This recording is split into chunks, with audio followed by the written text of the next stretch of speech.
대해서 법정에서 최고형이 구형이 됐습니다. 지난 윤석열 검찰 정권 동안 우리는 검찰 독재 정권이 어떻게 민주주의를 무너뜨리는지를 경험했습니다. 검찰개혁은 이제 국민주권 정부의 가장 중요한 시대적 과제가 되었습니다. 검찰을 정상화하지 않으면 민주주의도 없고 미래도 없습니다. 검찰개혁이 민주주의를 살리는 일이고 민생을 지키는 일입니다. 오늘 검찰개혁 추진단 자문위원회 위원들께서 이 자리에서 국민 여러분들께 호소하는 기자회견을 하겠습니다. 기자회견문 낭독하겠습니다.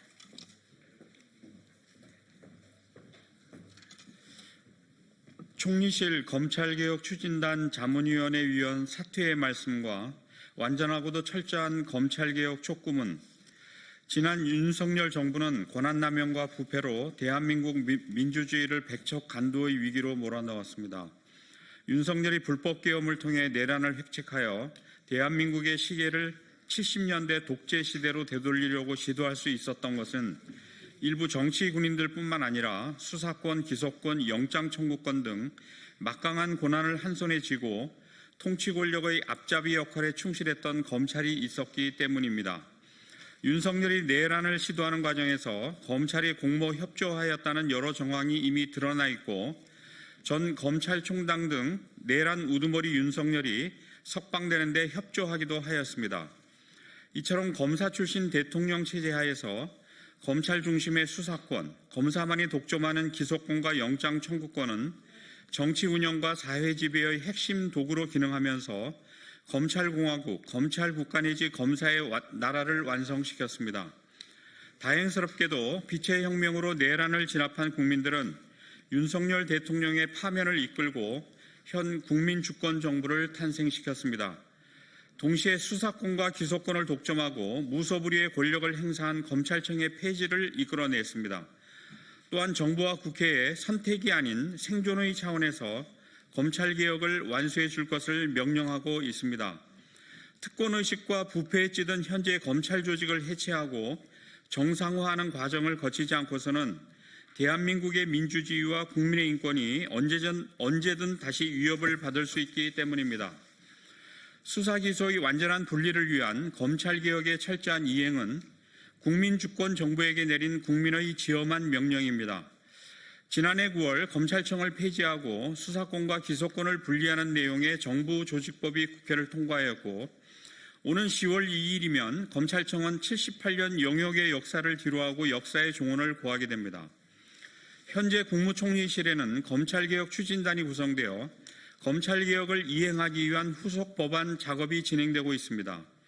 이 자리에선 저희 6명은 지난해 10월부터 검찰개혁 추진단 자문위원회 위원으로 선정되어 검찰개혁에 관한 자문 등의 방식으로 검찰개혁 논의에 참여해 오고 있었습니다. 유감스럽게도 국무총리실 산하 검찰개혁 추진단에서 추진하고 있는 검찰개혁은 국민의 여망과는 전혀 다르게 진행되고 있습니다.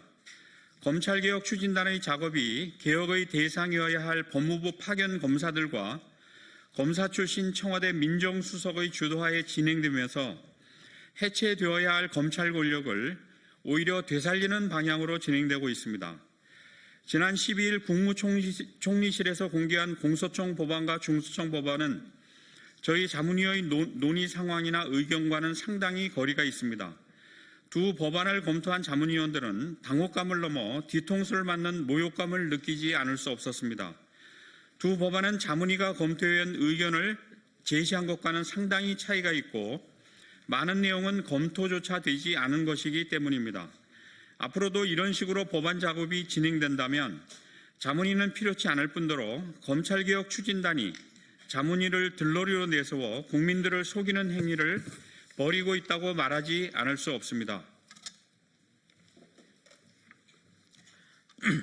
여기서 잠시 법안의 내용과 관련해 몇 가지 예를 간략히 말씀드립니다. 우선 공소청 법안의 경우에 자문위원들 대다수는 현재 대검, 고검, 지검의 3단 조직구조보다는 고검을 폐지한 2단 조직구조가 더 적절하다는 의견을 피력했음에도 법안에서는 현행 검찰의 3단 구조를 그대로 유지하고 있습니다.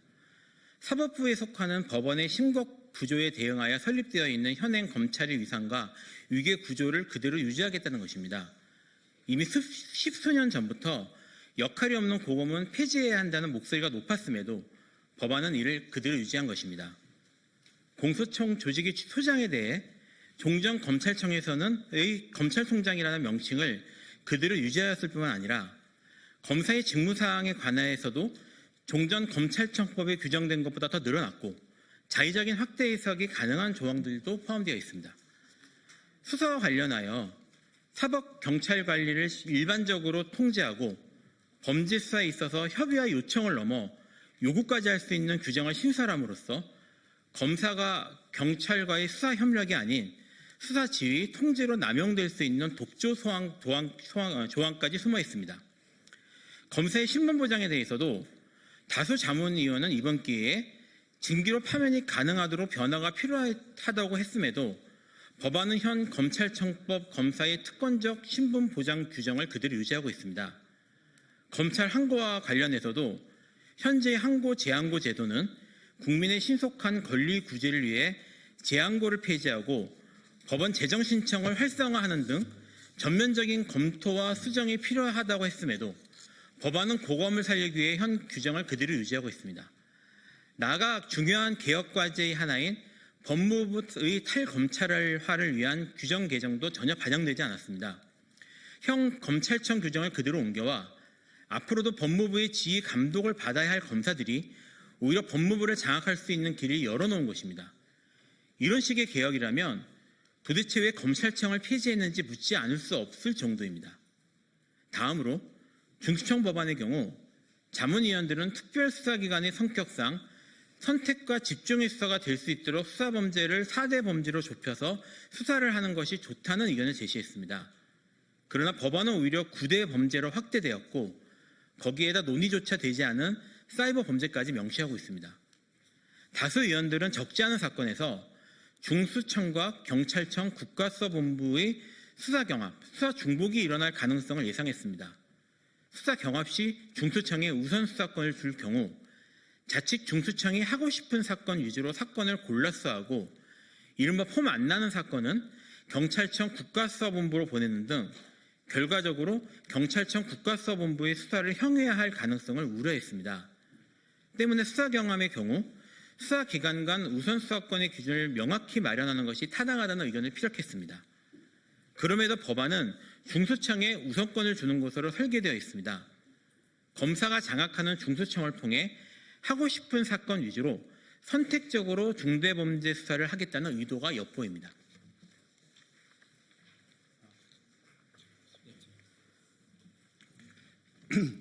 예, 다수 위원들은 중수청이 수사와 기소를 담당하는 검찰청과 달리 완전한 수사를 전문으로 하는 기관인 점을 고려하여 수사관으로 일원화된 조직으로 설계하는 것이 적절하다는 의견이었습니다.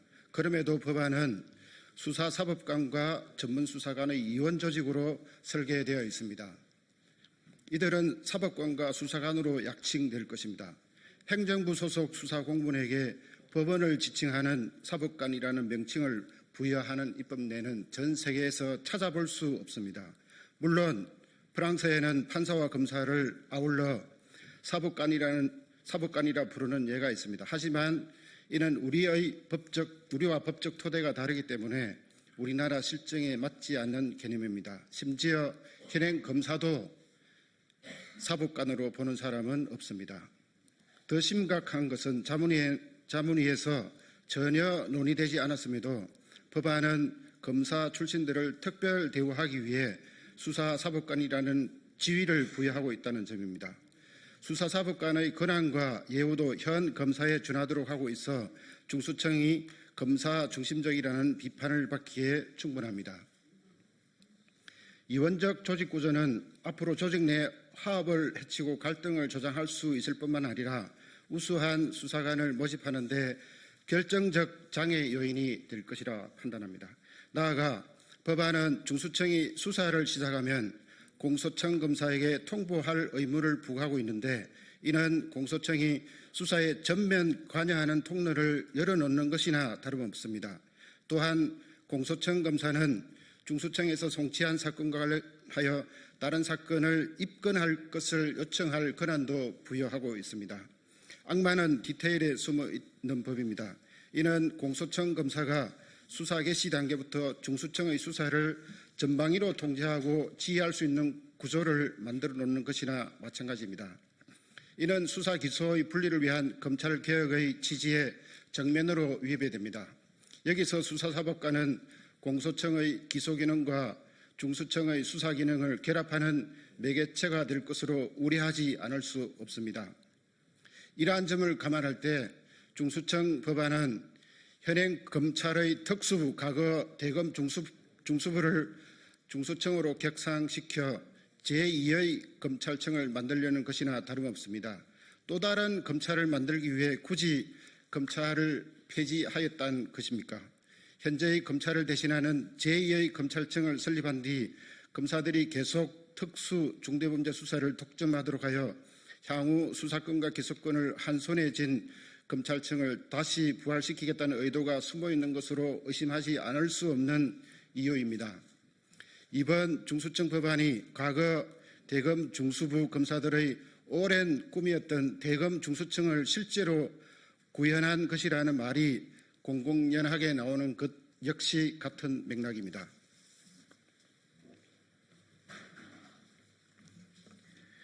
저희는 검사 출신 민정수석이 검찰개혁 추진단과 매주 1회 회의를 주재하면서 해체해야 할 검찰 카르텔을 더 공고히 하는 공소청 법안과 중수청 법안을 마련하는 데 적지 않은 영향력을 행사한 것으로 의심하고 있습니다. 이는 완전하고 철저한 검찰개혁을 열망하는 국민들을 속이는 행위이고 국민들의 여망을 받들어 철저한 검찰개혁을 지시한 대통령을 배신하는 행위입니다. 바로 이 점에서 향후 검사에게 보안 수사권을 인정할 것인지 여부와 관련하여 형사소송법 개정안을 마련하는 과정에서도 검사들과 민정수석이 주도하는 내용의 독단적인 법안이 마련될 것을 심각하게 우려하지 않을 수 없습니다. 보안 수사권은 다들 아시는 바와 같이 현행법상 수사 개시권이 제한된 검사의 수사권보다 더 광범위합니다. 검사에게 보안 수사권을 허용한다는 것은 향후 무소불위의 검찰을 부활시킬 수 있는 불씨가 되기 때문에 절대 허용되어서는 안 됩니다. 보안 수사권의 성공 사례 전파, 보안 수사가 송치 사건과 동일성 범위 내용으로 남용 우려가 없다는 검찰의 주장은 보안 수사권 명목하에 자행된 수많은 남용 사례와 동일성의 범위를 자의적으로 해석해온 그간의 현실을 은폐하는 것입니다. 공소청 법안에는 검사의 직무 범위에 범죄 수사를 제외시켜 마치 검사가 범죄 수사를 할 수 없고 보안 수사권도 배제된 것처럼 해놓았습니다. 보안 수사권 문제는 추후 형사소송법 개정안에서 검토할 것이라고 합니다. 그러나 실제로 공소청 법안에는 수사에 관한 검사의 권한을 남겨놓고 오히려 경찰에 대한 일방적 통제와 보안 수사권을 행사할 수 있는 독소 조항을 포함하고 있습니다. 많은 국민들과 범여권 국회의원들이 우려하는 것처럼 3월경부터 지방선거에 집중하고 6월부터 원 구성을 새롭게 하는 국회 상황, 그리고 8월에 있는 민주당 당대표 선거 등을 감안할 때 형사소송법 개정이 가능할까라는 의문이 있고 개정하는 경우에도 충분한 논의 없이 졸속으로 이루어질 가능성을 배제키 어렵습니다. 형사소송법이 개정되지 않는다면 공소청 검사는 아무런 제한 없이 수사권을 행사할 수 있게 됩니다. 검찰개혁이 자칫 현재의 하나의 검찰을 두 개의 검찰로 만드는 최악의 결과를 초래할 수도 있는 것입니다. 저희는 검찰개혁 추진단의 활동을 지켜보면서 이러한 우려가 결코 우려로 그치지 않고 현실화될 위험성이 큰 것으로 판단하고 있습니다. 이러한 이유로 저희들은 1월 14일부로 자문위에서 사퇴하고자 합니다. 다만 자문위 밖에서도 계속하여 시대적 과제인 검찰개혁의 완수를 최선을 다해 노력할 것임을 약속드립니다. 아울러 이 자리를 빌어 그동안 함께 열심히 논의에 참여했던 다른 자문위원님들께는 안타까운 마음과 미안한 마음을 표합니다.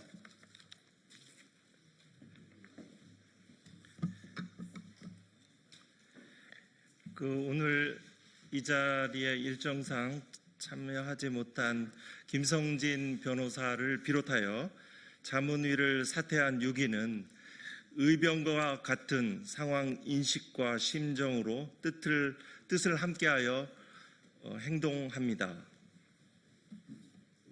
저희들이 국회에 소재한 기자회견장에서 이렇게 말씀을 드리는 이유는 입법권은 국회에 속하기 때문입니다. 헌법에 그렇게 규정되어 있습니다. 정부는 대통령 명의로 법률안을 제출하는 것이고 국회는 국민의 대표자로서 법률안을 의결합니다. 대통령은 법률안에 대해서 의결된 법률안에 대해서 제의를 요구할 수 있습니다. 거부권이라고도 칭하기도 하지요.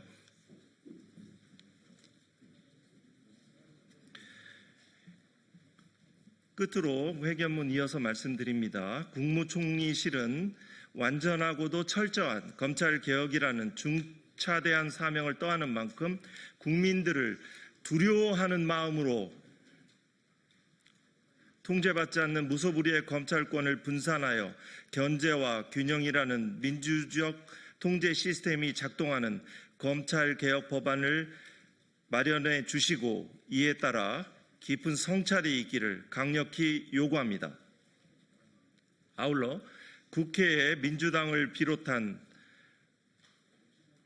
여러 국회의원들은 검찰개혁 추진단에서 마련한 법률안을 맹신하지 말고 매의 눈으로 국민의 입장에서 다시 한번 꼼꼼하게 살펴주시고 국민의 기대에 부합하고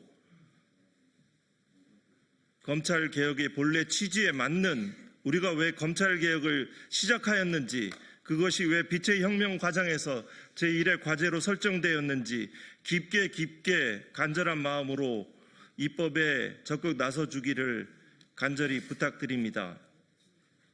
이번 입법 외계된 중수청 법안은 대검 중수부 2013년 4월에 폐지된 것처럼 보이지만 대검 중수부 윤석열 피고인도 마찬가지고 여러분들이 알고 있는 많은 검사들, 대검 중수부 검사들 사이에 공공연히 이야기하였던 대검 중수부 검사들의 오래된 꿈인 대검 중수청 사법관으로 약칭되지만 실상은 검사와 수사관으로 약칭되지만 실상은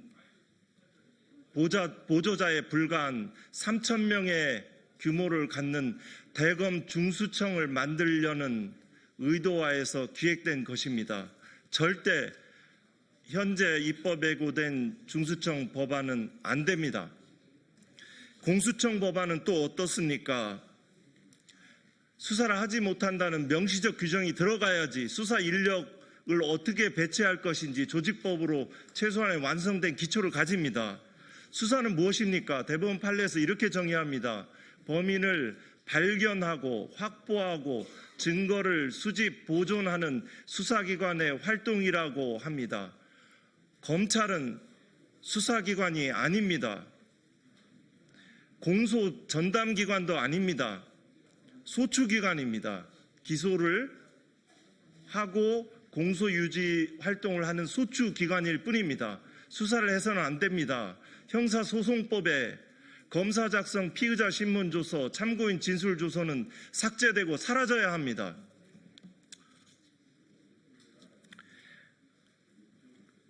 끝으로 국민 여러분들께서도 폐지된 검찰을 되살리려는 음험한 의도하에 작용되는 검찰개혁이 아니라 대한민국에 두 번 다시 인권과 민주주의를 크게 근본에서 위협하는 무소불위의 폭력적 검찰이 재등장하지 않도록 하는 검찰개혁이 성공적으로 완성돼서 수 있도록 끝까지 엄중한 감시와 각자 맡은 자리에서 하실 수 있는 일들을 함께 하셔 주시기를 간곡히 호소합니다. 감사합니다. 예, 이상으로 국무총리실 산하 검찰개혁 추진단의 자문위원회 자문위원들의 기자회견은 마치고요. 나가서 기자분들의 질의응답 받도록 하겠습니다. 감사합니다.